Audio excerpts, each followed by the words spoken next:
हरीश रामी ने बोला हमें कि हम मित्र विपक्षी भूमिका में मैं किसी पर टिप्पणी नहीं करना चाहता हूँ, लेकिन हमें अपने अंतर्मन में झांकना चाहिए। मैं उसमें क्या टिप्पणी करूँ? मैं कोई टिप्पणी नहीं करूँगा, लेकिन सब जानते हैं सच्चाई क्या है। विधायक को अकेला क्यों छोड़ दिया? नहीं, अकेला कहाँ छोड़ा? वो अकेले सदन से बाहर गए, अकेले उन्होंने विरोध जताया। सबने विरोध किया, पार्टी फोरम में उस बात को उठाए। हम शारीरिक रूप से इस तरह की टिप्पणी करने का किसी को अधिकार नहीं। जो टीम है हमारी, जो पुरानी टीम है और जो नई पीढ़ी है, एक सामंजस्य हमारा बनना चाहिए, एक तालमेल भी होना चाहिए, नए लोगों को अवसर मिलना चाहिए। हमारे नेता राहुल गांधी जी भी कहते हैं कि सामंजस्य बनाने की आवश्यकता है, और लेकिन वजह रही है, हम उस बात को स्वीकार करते हैं। गुटबाजी है कि नहीं? ईमानदारी से। आंतरिक लोकतंत्र है, क्योंकि अनुशासन तो होना ही चाहिए। मैं अनुशासन का पक्षधर हूँ, और जो हमारे सीनियर लीडर्स हैं उनको संयमित आचरण करना चाहिए। पार्टी में कोई बड़ा नहीं है, पार्टी बड़ी है, एक्शन होना चाहिए ना, कार्रवाई होनी चाहिए। निश्चित रूप से केंद्रीय नेतृत्व को करनी चाहिए, सेंट्रल लीडरशिप को करनी चाहिए, और उसमें अब बहुत विलंब नहीं होना चाहिए। आपने कांग्रेस क्यों छोड़ी? ये सवाल आपका बहुत गंभीर सवाल है, और इसका मेरे पास कोई जवाब नहीं। नमस्कार दोस्तों, मैं हूं आपके साथ तिलक चावला। आज बात होगी उत्तराखंड की सियासत की, उत्तराखंड की सियासत के एक ऐसे किरदार की जो वैसे किसी परिचय के मोहताज नहीं है। एक लंबा तजुर्बा, एक लंबा अनुभव, बतौर विधानसभा अध्यक्ष से लेकर प्रदेश अध्यक्ष और प्रदेश अध्यक्ष के रूप में जिम्मेदारी के बाद निर्वहन किया मंत्री का पद भी, और फिर उसके बाद नेता प्रतिपक्ष की भूमिका। राजनीतिक लिहाज से देखा जाए तो उत्तराखंड की सियासत के सबसे अनुभवी तजुर्बेकार चेहरों में से एक हमारे साथ यशपाल आर्य जी आज खास कार्यक्रम में हैं, और गुफ्तगू आज उन मुद्दों को लेकर होगी, उन चर्चाओं को लेकर होगी जो पर्दे के पीछे और पर्दे के आगे कुछ अलग दिखाई देती है, लेकिन पर्दे के पीछे की सियासत कुछ और दिखाई देती है। आज उन्हीं विषयों पर बेबाक अंदाज से अपनी बात रखेंगे यशपाल आर्य जी, जो अपनी शालीनता के लिए जाने जाते हैं। उत्तराखंड की सियासत में बच्चा बच्चा इनकी शालीनता का कायल है। तो आज यशपाल आर्य जी, आपका बहुत बहुत स्वागत है। बहुत लंबे अरसे के बाद आपसे गुफ्तगू हो रही है। जी, आपका बहुत बहुत धन्यवाद। और मैं एक लंबे अंतराल के बाद आपके बीच में बातचीत कर रहा हूं, और एक सुखद अनुभूति हो रही है। और आज आपने मुझसे वो उत्तराखंड के राजनीति के संदर्भ में और कांग्रेस के वर्तमान जो स्थितियां हैं, संभवतः उसके बारे में बातचीत आप करना चाहेंगे जी, और मैं उसके लिए तैयार हूँ। नहीं, मैं सिर्फ उत्तराखंड के बारे में नहीं करूंगा, मैं देश के परिप्रेक्ष्य में यशपाल आर्य जी के विजन, सोच और नजरिए का जिक्र करूंगा। जी जी जी, जी। क्योंकि आपको मैंने लगभग 20 साल से देखता आया हूं, तो आपका नजरिया जो विजन है वो सिर्फ उत्तराखंड तक सीमित नहीं है। तो आज धन्यवाद आपका। आज उसी से हम शुरुआत करते हैं। नेता प्रतिपक्ष की भूमिका में आप अपने आप को कहां खड़ा पाते हैं? देखिए, एक चुनौती है मेरे लिए, और मैं धन्यवाद देना चाहता हूं केंद्रीय नेतृत्व का, जिन्होंने मुझसे वक्त को उत्तराखंड में नेता प्रतिपक्ष के रूप में एक महत्वपूर्ण जिम्मेदारी दी है, दायित्व दिया है। और हमने लगातार कोशिश भी की है उन मुद्दों को जो जन मुद्दे हैं और जो जनता की आवाज़ हैं, उन आवाज़ को हमने सदन में प्रमुखता के साथ उठाया है। और जिस तरह से उत्तराखंड राज्य की परिकल्पना थी, निर्माण हुआ, शहीदों के सपने, आंदोलनकारियों का संकल्प, आज वह सब कुछ अतीत की बातें हैं, और उस मुद्दों पर चर्चा नहीं होती है। हम विकास की बात करते हैं, बुनियादी सवालों की बात करते हैं, और अवस्थापना की भी बात करते हैं, लेकिन आज भी कई गांव बंद हो चुके हैं, कई गांव के दरवाजे, घर में ताले लग चुके हैं, और पलायन लगातार हो रहा है। पहाड़ में रोजगार के अवसर नहीं हैं, बेरोजगारी बढ़ती जा रही, पलायन का मुख्य कारण यही रहा है। और जो बुनियादी समस्याएं हैं, चाहे सीमांत क्षेत्र हो, चाहे पर्वतीय क्षेत्र हो, चाहे तराई भावर हो, आज भी विकास, जो समग्र विकास है, उसको परिभाषित करने के लिए हम कोसों दूर हैं। बतौर नेता प्रतिपक्ष अपनी भूमिका को कहाँ पाते हैं आप संतुष्ट हैं? देखिए, मैं ईमानदारी से देखिए, सच तो यह है कि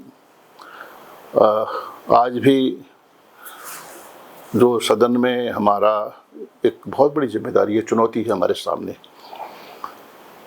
जनता की समस्याओं को पुरजोर तरीके से उठाने की। मैं ये जिक्र इसलिए दुर्भाग्य इसलिए है कि मैं इस बात को कहना चाहता हूं कि सदन की सत्रावधि बहुत कम होती जा रही है। ये छोटा सा स्टेट है और छोटी सी विधानसभा है, और जो कार्य संचालन नियमावली है, उसमें सदन पूरे वर्ष में 60 दिन आहूत होना चाहिए जी, लेकिन सदन मात्र 10 दिन 12 दिन हाउस चलता है। और जो प्रमुख मुद्दे हैं वो सदन में उठ नहीं पाते हैं क्योंकि समयावधि बहुत कम है। और जो कार्य संचालन नियमावली है हमारी, उठ नहीं पाते हैं या फिर कांग्रेस के विधायक उठा नहीं पाते? नहीं, ऐसा नहीं है। आपके विधायकों से ज्यादा सदन के भीतर हमने देखा है कि सरकार और बीजेपी के विधायक ही सरकार को घेर लेते हैं। कई बार ऐसे किस्से सामने उस बात को भी हम स्वीकार करना चाहिए कि ये दुर्भाग्य है कि प्रदेश की वर्तमान सरकार समाधान नहीं ढूंढ रही है, समस्याएं पैदा हो रही हैं, समाधान नहीं है। इसलिए पक्षकार भी उस बात को मजबूती से उठाते हैं। नहीं, पक्षकार उठाते हैं, लेकिन पक्ष विपक्ष दिखाई दे रहा है। नहीं, मैं ही कह रहा हूं, और विपक्ष मित्र विपक्ष दिखाई दे रहा है। नहीं, मित्र विपक्ष की कहीं है ही नहीं। हमने, आप देखिए सदन की कार्रवाई देखिए, प्रोसीडिंग देखिए। आप जब सदन की सत्रावधि कम होगी, सत्र बहुत कम होगा जी, सोमवार का भी, सोमवार माननीय मुख्यमंत्री जी का निर्धारित दिन है, और आज तक सोमवार का दिन पिछले 2 वर्ष में, 3 वर्ष होने जा रहे हैं, मुख्यमंत्री का सोमवार का दिवस गायब हो जाता है। उनके विभाग, महत्वपूर्ण विभाग उनके पास हैं, उस पर हम सवाल नहीं पूछ सकते हैं। तो ये विडंबना है कि भाजपा सरकार सवालों से बचना चाहती है, इसलिए सत्रावधि कम कर रही है। आप अगर मैं गलत नहीं हूं तो 89 से आप लगातार सदन के भीतर हैं। भले ही उत्तराखंड सन 2000 में बना, लेकिन अगर उत्तराखंड के परिप्रेक्ष्य में मैं देखूं तो सबसे अनुभवी नेता आप हैं सदन के भीतर, कोई दूसरा दूर दूर तक नहीं है। आपके जिद पे अड़ जाना क्या सरकार की मजबूरी नहीं बन जाएगी? क्योंकि आपने खुद विधानसभा अध्यक्ष रहकर वो भूमिका निभाई है। मैं इसलिए आपसे ये सवाल कर रहा हूं, देखिए, क्या आपके जिद पे अड़ जाने से कोई सरकार झुक नहीं पाएगी? आपको ये लगता है? संसदीय परंपराओं का सम्मान होना चाहिए, और सदन में सरकार की भूमिका जी सकारात्मक होनी चाहिए। सवाल, सरकार को विपक्ष के सवालों का सामना करना चाहिए जी। मैं ये सच कह रहा हूं कि पिछले सत्रों के जो हमारी प्रोसीडिंग है, कार्रवाई है, मंत्रियों के पास होमवर्क नहीं है, होमवर्क करके नहीं आते हैं, सवालों के जवाब देने से कतराते हैं, और सवाल कभी कभी का जवाब नहीं मिल पाता है। और समय, सबसे बड़ी बात है कि समय की कमी, 5 दिन का सत्र और 5 दिन में 500 प्रश्न, कहाँ से जवाब मिलेगा? ये बहुत तो यानी आपकी जो संसदीय परंपराओं का जो ज्ञान है उत्तराखंड के भीतर वो काम नहीं आ रहा। नहीं, देखिए संसदीय, या आप उस जिद पर नहीं अड़ रहे कि नहीं, मैं चाहता हूं कि इस समय सीमा में इतने सवाल उठने चाहिए और यही हो। देखिए, विपक्ष हमेशा व्यवधान पैदा करता है, ये आरोप लगता है जी। व्यवधान पैदा करना बेल में चले जाना जी, सदन स्थगित हो जाना, और सरकार ये चाहती है। लेकिन हमने कभी सदन में न बैल पे गए, न हमने सदन को स्थगित करना चाहा। पक्ष की ओर से, सरकार की ओर से ऐसा माहौल, ऐसा वातावरण तैयार किया जाता है कि सदन बाधित हो और सत्र स्थगित हो जाए। तो फिर आपके नेता ये क्यों कहते हैं कि हम मित्र विपक्ष की भूमिका निभा रहे हैं? अब मैं उसमें क्या टिप्पणी आपके विधायक ने बोला, करूं? क्या आप लेकिन हरीश रामी ने बोला कि हम मित्र विपक्ष की भूमिका में? मैं किसी पर टिप्पणी नहीं करना चाहता हूं, लेकिन हमें अपने अंतर्मन में झांकना चाहिए कि हमारी क्या भूमिका है, हमारा क्या रोल है। और नहीं, तो फिर ये इल्जाम आप ही के विधायक लगा रहे हैं कि हम मित्र विपक्ष हैं। एक ये सबकी सामूहिक जिम्मेदारी है, सामूहिक दायित्व है। विपक्ष में एकजुटता है, और हमने जब भी हमारे विधानसभा सत्र प्रारंभ होता है, हम सभी विधायकों के साथ चर्चा करते हैं, परिचर्चा करते हैं किन मुद्दों को प्रमुखता से नियमों के तहत में उठाना चाहिए। उसके आधार पर हमारा सदन में। तो फिर विधायक ये बात क्यों कह रहे हैं कि आप मित्र विपक्ष हैं? मैं उसमें क्या टिप्पणी करूं? मैं कोई टिप्पणी नहीं करूंगा, लेकिन सब जानते हैं सच्चाई क्या है। और जो यशपाल आर्य को जो जिम्मेदारी दी गई है किसी भी पद में, चाहे स्पीकर रहा हूं, चाहे मैं प्रदेश का अध्यक्ष रहा हूं, कांग्रेस का एक जिम्मेदारी दी गई है हाईकमान ने, हमने उसमें पूरी ईमानदारी से काम किया है। हम समझौता नहीं करते, हम समझौतावाद में, यशपाल आर्य समझौतावादी नहीं है। हम सरकार के, अगर जिस दिन यशपाल आर्य के खिलाफ कोई इस तरह का आरोप लगेगा कि हम मित्र विपक्ष की भूमिका निभा रहा हूं मैं, तो उस दिन मैं सब कुछ छोड़ने को भी तैयार हूँ।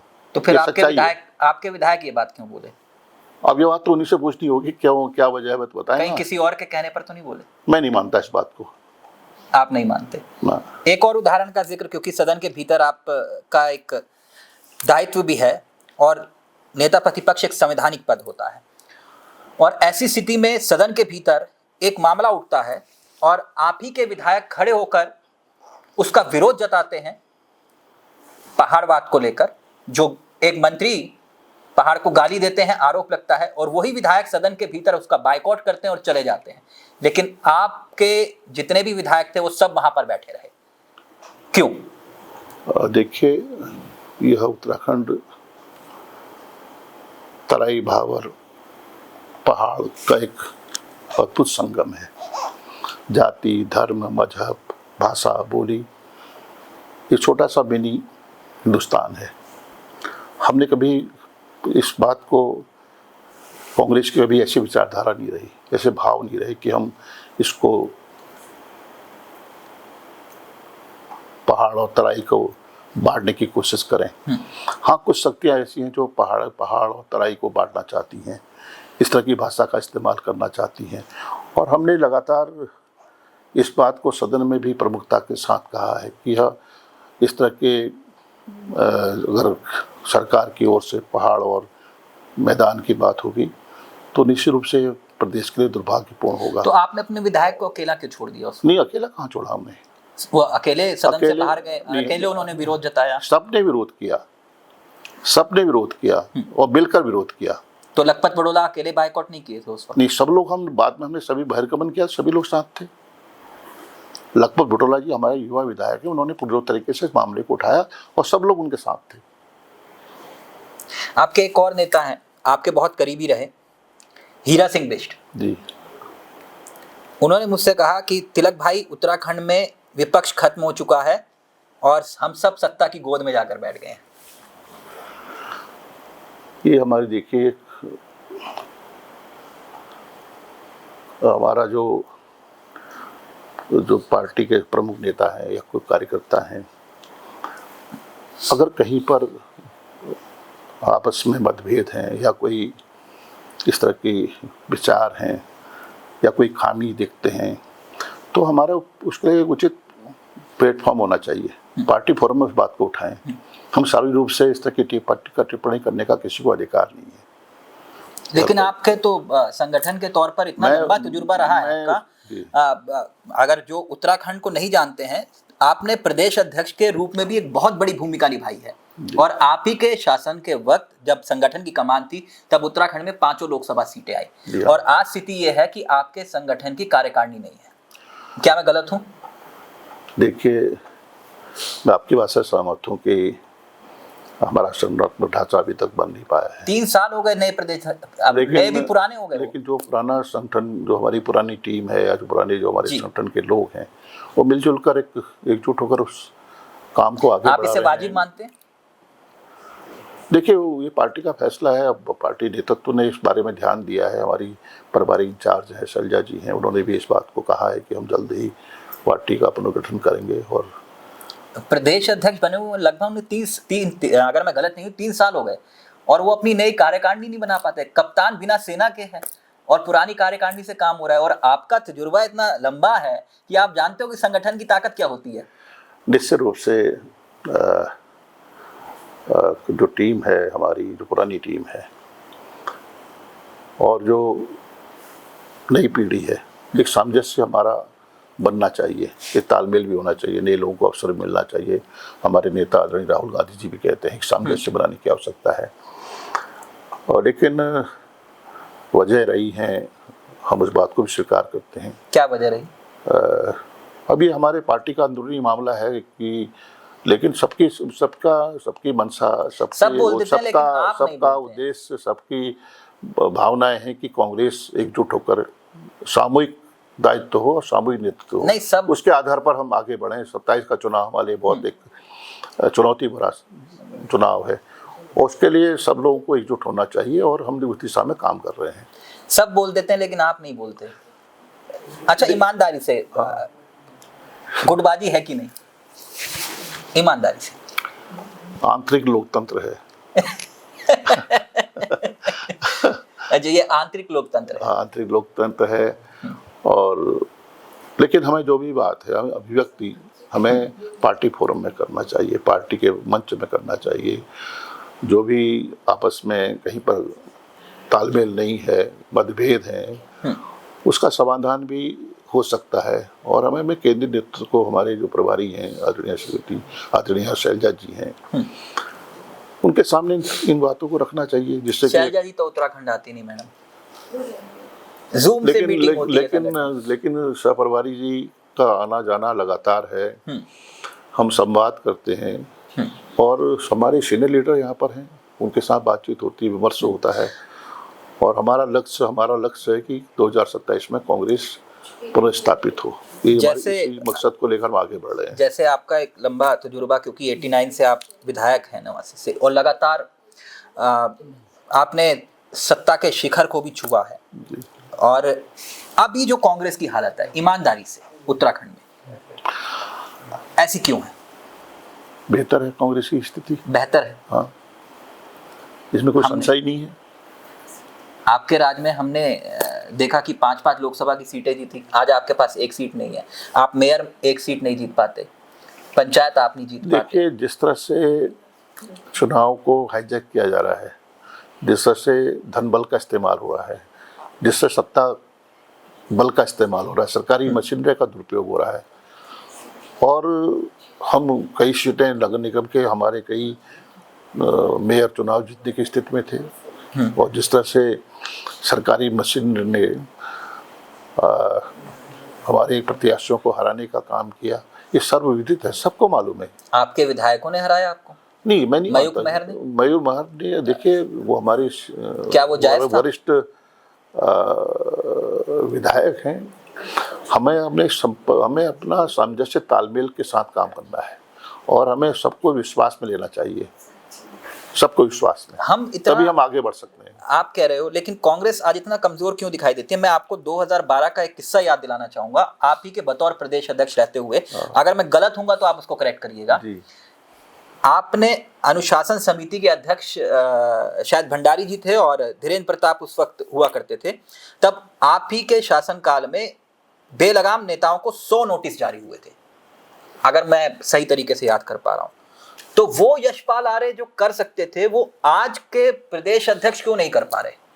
कि भाई अगर इतनी हद तक चीजें आ रही हैं, आपके विधायक खुलेआम बोल रहे हैं, आपके पूर्व विधायक खुलेआम बोल रहे हैं, तो फिर वो चुनौती जो संगठन के रूप में दिखाई दे रही है, और राहुल गांधी कह रहे हैं कि आप एक्शन लीजिए, और वो स्लीपर सेल आपके पार्टी के अंदर मौजूद है। देखिए, अनुशासन तो होना ही चाहिए, मैं अनुशासन का पक्षधर हूँ, और जो हमारे सीनियर लीडर्स हैं उनको संयमित आचरण करना चाहिए। पार्टी में कोई बड़ा नहीं है, पार्टी बड़ी है, और पार्टी में अनुशासन बहुत मायने रखता है। जैसे मैंने कहा कि जो भी अगर मतभेद हैं या कहीं पर कोई कड़वाहट है या पर हमारे तालमेल की कमी है, उसको पार्टी नेतृत्व के समक्ष रखना चाहिए। हम अलग अलग बयानबाजी करें और उससे पार्टी को नुकसान होता है, कार्यकर्ताओं का मनोबल गिरता है। कार्यकर्ता तो पार्टी के लिए काम करता है, व्यक्ति के लिए काम नहीं करता है। तो आपके ऊपर तो आज तक कभी गुटबाजी का ठप्पा नहीं लगा? देखिए, मैं एक पार्टी का कार्यकर्ता हूँ और एक लंबा राजनीतिक जीवन रहा है मेरा, और जिस तरह से पार्टी ने मुझे बहुत कुछ दिया है, मेरा कोई योगदान हो न हो, लेकिन पार्टी ने मुझे हमेशा मुख्य धारा में स्थान दिया है, और मैं एक समर्पित कार्यकर्ता हूँ। पार्टी सबसे ऊपर है, पार्टी हमारी माँ की तरह है, और मेरा मानना है कि केंद्रीय नेतृत्व हमारे नेता आदरणीय राहुल गांधी जी हैं, उन्हें हमें जिम्मेदारी दी है तो एक विश्वास है, और विश्वास को हम कभी तोड़ना नहीं चाहिए। विश्वास को बनाए रखने के लिए हमें पूरी मेहनत के साथ, पूरी ताकत के साथ। आपको क्या लगता है कि गलती कहाँ कर रही है, गलती कहाँ हो रही है, चूक कहाँ हो रही है?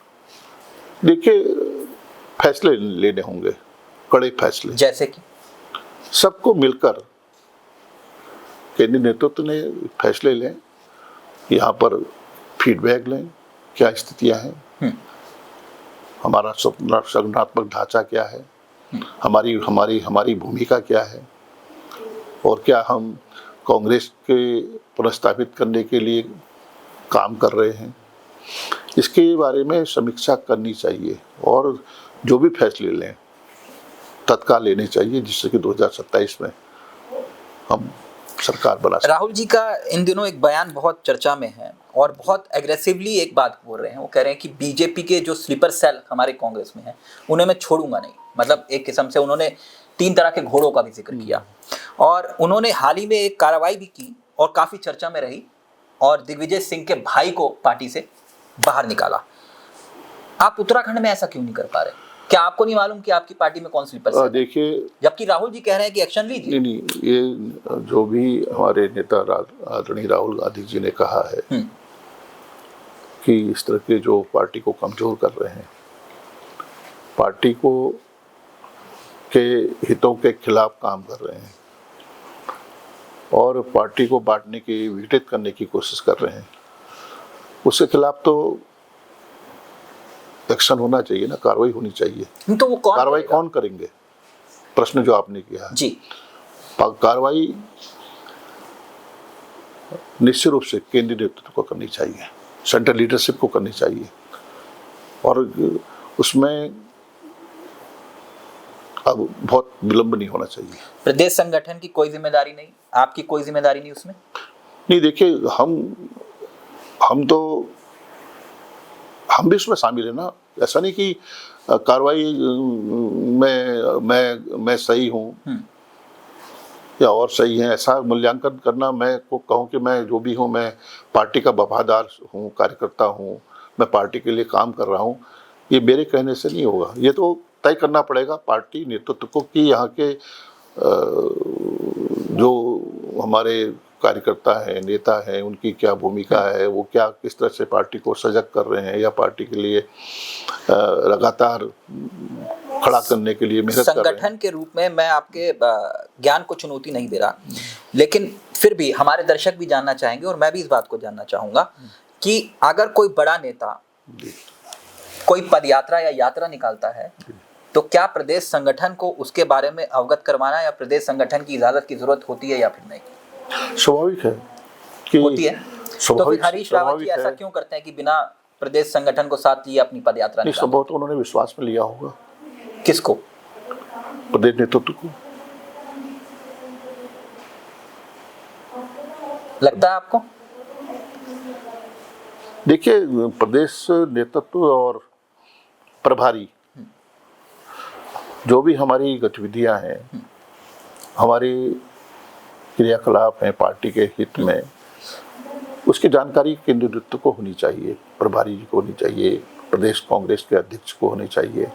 एक समन्वय तालमेल होना चाहिए। और वो ये नहीं कि हम सबको, हम कहें कि एक व्यक्ति के बारे में कहें, सबको नहीं, मैं वही मिलकर चलने की। आपके दौर को मैं याद करता हूँ, इंदिरा हृदय जी थी, हरक सिंह रावत जी थे और हरीश रावत जी थे, प्रीतम सिंह जी थे। आप तो सबको साथ लेकर चल रहे थे। विजय बावड़ा जी थे, सतपाल महाराज जी थे। आप तो सबको साथ लेकर चल रहे थे।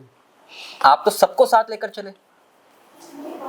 तो आप बोलिए कि अगर मैं गलत बोल रहा हूँ तो। नहीं, आपका कहना वाजिब है। मुझे बहुत बड़ा लोगों ने, हमारे वरिष्ठ नेताओं का सहयोग मिला, आशीर्वाद मिला, सहयोग भी मिला। और इसी वजह से यशपाल आर्य की जीत नहीं थी। वो यशपाल आर्य की अकेला व्यक्ति नहीं था जो इतने बड़े चुनौती का सामना करते हुए 500 सांसदों को लोकसभा में भेज पाता, या 2012 का विधानसभा चुनाव में हम जीत हासिल करते, सरकार बना पाते। अकेले यशपाल आर्य का नहीं, सबका योगदान रहा, सबकी भूमिका रही। सबने मिलकर जी लोकसभा सीटें हमने जीती। हमने 2012 में हम सरकार बना पाए, तो सबकी भूमिका रही, सबका योगदान रहा और एकजुट होकर हमने चुनाव मैदान में गए और जीत हासिल की। इस बार अकेले मैं कहूँ कि मेरी वजह से, मेरे कार्यकाल में हमने ये किया, ये मैं इसका श्रेय मैं सबको देना चाहता हूँ। बतौर नेता प्रतिपक्ष आपकी भूमिका है, बतौर पत्रकार मेरी भूमिका है। आप कुछ खट्टे खट्टे सवाल पूछ लूं?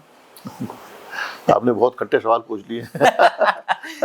एक सवाल ये कि आपने कांग्रेस क्यों छोड़ी थी?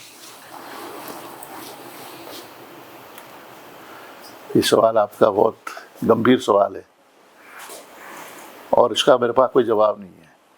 यकीनन देखिए, जो कुछ हमारी, मैंने कहा नहीं कि हमें पार्टी फोरम में ही अपनी बात को रखना चाहिए। मैं यहाँ पर स्वाभाविक रूप से कोई बात कहूँ, आप आज भी नहीं बताएंगे मैं उस बारे में, लेकिन मैं गलत नहीं था, मेरी गलती नहीं थी, मैं कसूरवार नहीं था, मैं बेकसूर था। और जब मैंने पार्टी छोड़ी तो मुझे बहुत दुख था। जब सबने देखा, मेरे आँखों को भी देखा, मेरे आंसुओं को भी देखा और मेरी पीड़ा को भी देखा। और जब मुझे आदरणीय राहुल गांधी जी ने बातचीत की और मैंने तत्काल भारतीय जनता पार्टी को छोड़ दिया और कांग्रेस में कार्य, मेरी कोई डिमांड भी नहीं थी, मैंने कोई डिमांड नहीं रखी और सीधे मैंने राहुल जी का आशीर्वाद और सहयोग, राहुल जी का ने मुझसे कहा कि आपको इस कांग्रेस में रहना चाहिए, तो मैंने स्वीकार किया और मैं तत्काल कांग्रेस में शामिल हो गया। आप आज भी उस बात को याद करके भावुक हो रहे हैं, मैं जान सकता हूं, क्योंकि पूरी जिंदगी आपने कांग्रेस में गुजारी। आपका राजनीतिक अनुभव बतौर विधानसभा अध्यक्ष, बतौर प्रदेश अध्यक्ष 2 बार, आप मंत्री रहे, आप विधायक रहे, आप नेता प्रतिपक्ष रहे, आप प्रदेश अध्यक्ष रहे, अब तो सिर्फ एक ही पद बचता है। नहीं, मैं कोई, देखिए, मेरी कोई अपेक्षा ही नहीं है। नहीं, आला कमान की अपेक्षा आपसे हुई तो? मेरा लक्ष्य है, मेरा संकल्प है कि हम 2027 में जनता की सरकार बनाएं और जिस तरह का माहौल है, जिस तरह का वातावरण है, जिस तरह से यहाँ पर उत्तराखंड को खोला कर दिया गया है, जिस तरह से पूरी सरकार भ्रष्टाचार में आकट तक डूबी हुई है, जिस तरह से विकास रुक चुका है, जैसे अत्याचार, जुल्म, जातियाँ बढ़ रही हैं, शोषित है, वंचित है, कमजोर तबका है, किसान है, मजदूर हैं, हमारी मातृशक्ति है, सब। अगर आला कमान चाहे तो, आपकी अपेक्षा नहीं है, लेकिन आला कमान की अपेक्षा आपसे हुई तो? देखिए, हमारा मकसद है सरकार बनाना। हमारे होते ये है कि जब हम इस तरह का इंटरव्यू करने जाते हैं किसी खास शख्सियत का, तो उनके भी कुछ सवाल आते हैं। तो एक सवाल मेरे जहन में आया तो मैं वो पूछ लेता हूँ आपसे। आपने कहा भ्रष्टाचार के खिलाफ लड़ाई, हमने देखा तिवारी जी के शासनकाल में 56 घोटाले, फिर 156 घोटाले, फिर कभी ढैंचा बीज प्रकरण, फिर कुंभ, ये तमाम एक के बाद एक घोटालों का जिक्र हुआ, लेकिन आज तक एक भी नेता सलाखों के पीछे नहीं गया। मैं उस विषय में नहीं जा रहा, लेकिन आप नेता प्रतिपक्ष हैं और आप ही के राज्य में एक मंत्री पर गंभीर भ्रष्टाचार के आरोप लगते हैं और आय से अधिक संपत्ति का मामला सिद्ध होता है और आप उनसे इस्तीफा नहीं ले पाते। मैं बात गणेश जोशी की कर रहा हूँ। देखिए, ये किसकी गलती है? हमने सदन में भी पुरजोर तरीके से